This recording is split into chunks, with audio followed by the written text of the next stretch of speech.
Good morning to all those who make this broadcast possible, to Abdiel, to our sign language interpreter, and good morning to everyone tuned in to this briefing. Today, 7,824 people are hospitalized in Cuba. 6,011 are under observation. There are 1,241 suspected cases and 572 confirmed active cases. Yesterday, we processed over 7,000 samples, 7,099, in our various molecular biology laboratories.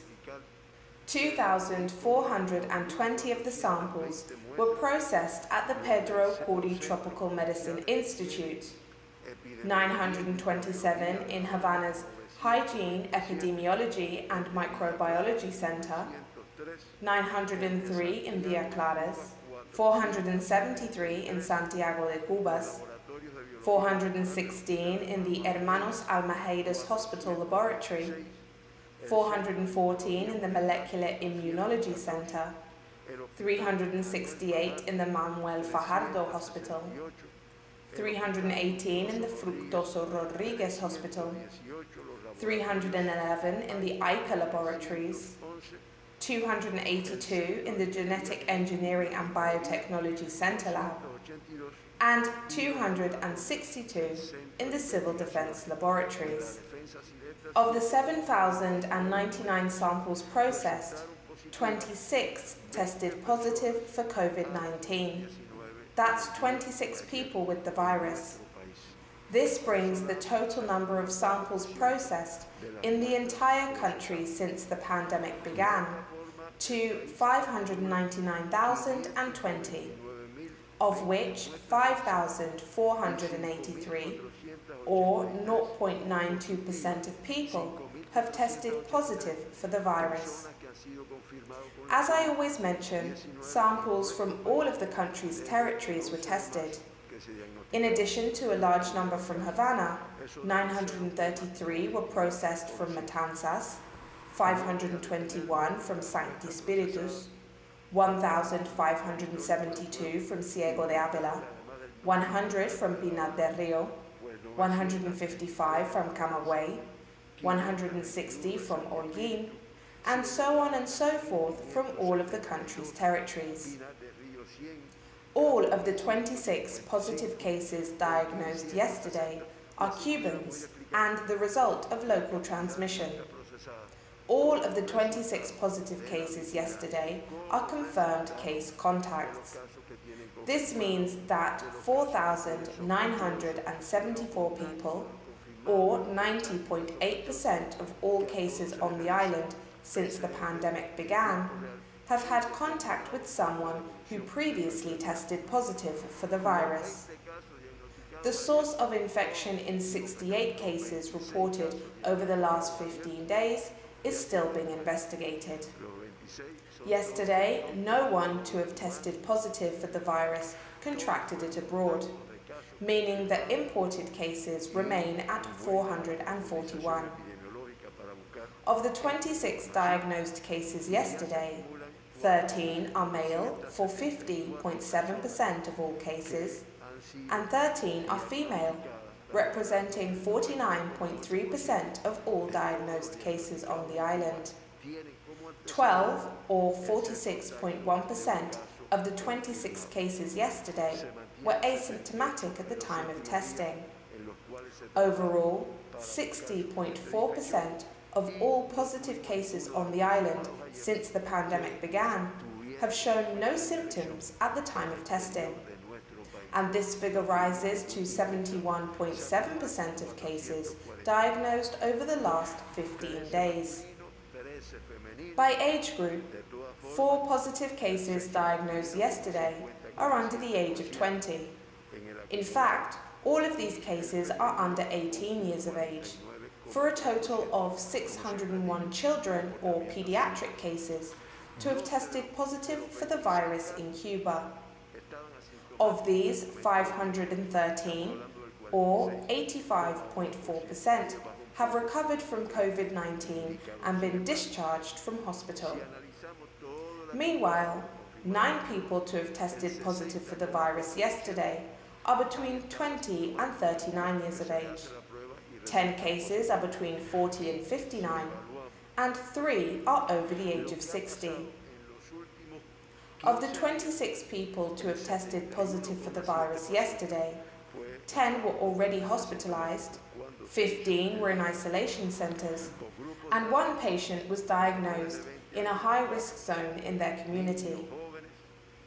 Of the 26 autochthonous cases diagnosed yesterday, 16 belong to Havana, 6 to Ciego de Avila, 2 to Sancti Spiritus, and 1 case each to Artemisa and Matanzas.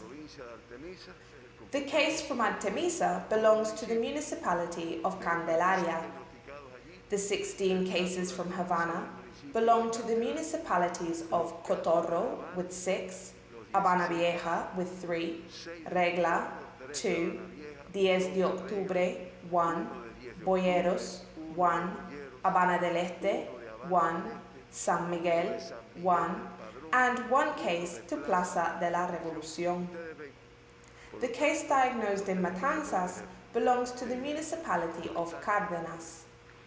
The 2 cases from Sancti Spiritus belong to the municipality of the same name, and the 6 cases from Ciego de Avila belong to the municipalities of Ciego de Avila with 4, Venezuela with 1, and 1 case to Bolivia.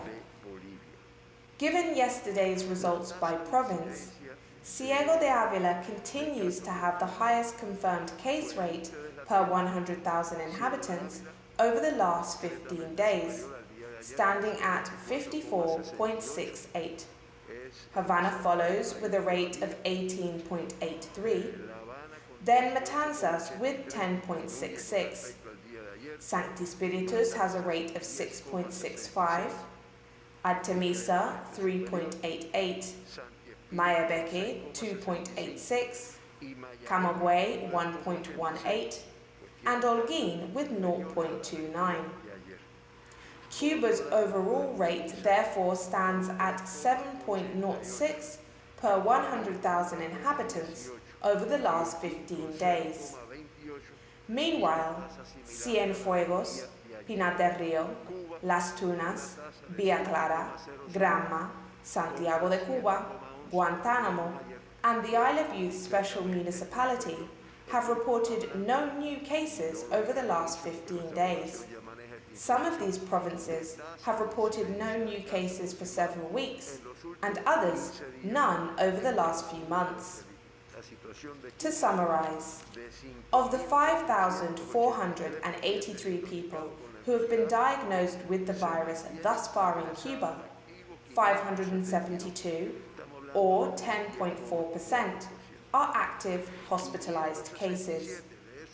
Of these, 566, or 99.1%, are clinically stable.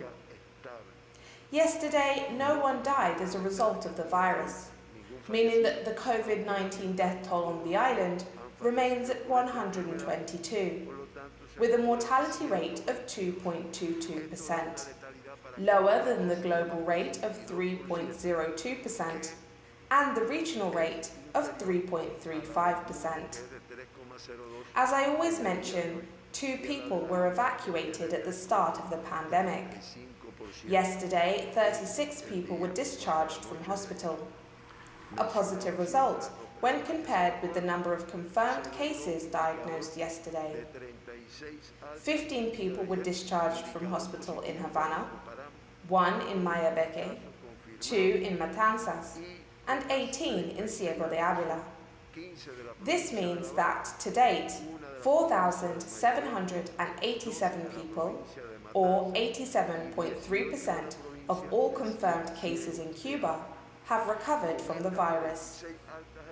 Today, 2 patients continue to be in a critical state, and 3 reported as serious. Yesterday, 1 patient joined the group of those reported as serious, 1 serious patient passed to critical, 2 patients passed from critical to serious, and 3 from serious to closely monitored. This is the situation in Cuba. Now we are going to turn our attention to the world. As of yesterday, COVID-19 continues to be present in the same 185 countries. Yesterday, 251,994 people were diagnosed with the virus, for a total of 32,865,838 confirmed cases since the start of the pandemic. Yesterday, 3,710 people died of the virus worldwide, for a total of 993,438 COVID-19 fatalities and a mortality rate of 3.02%. The region of the Americas, which accounts for 49.9% of all cases worldwide, reported 115,164 new cases yesterday, for a total of 16,400,563 people to have been diagnosed with the virus. Meanwhile, 2,089 people died of COVID-19 in the region yesterday, for a death toll in the Americas of 550,761 and a mortality rate of 3.35%. The United States continues to top the list of countries worst affected by the pandemic, with over 7,078,000 confirmed cases and 204,497 COVID-19 fatalities. India has almost 6 million cases, Brazil registers over 4,717,000, and Russia has more than 1,143,000. From the Americas, after the United States and Brazil, comes Colombia, Peru, Mexico, Argentina, Chile, Canada, Ecuador, Bolivia, the Dominican Republic, Panama, Guatemala, and Honduras. These are the countries with the highest number of cases in the region. Meanwhile, Cuba occupies 21st place on this list. Regarding mortality rates, Mexico has the highest, with 10.5%, followed by Ecuador with 8.4%, and Canada with 6.11%. This is the information we have on the behavior of the pandemic in Cuba and the world.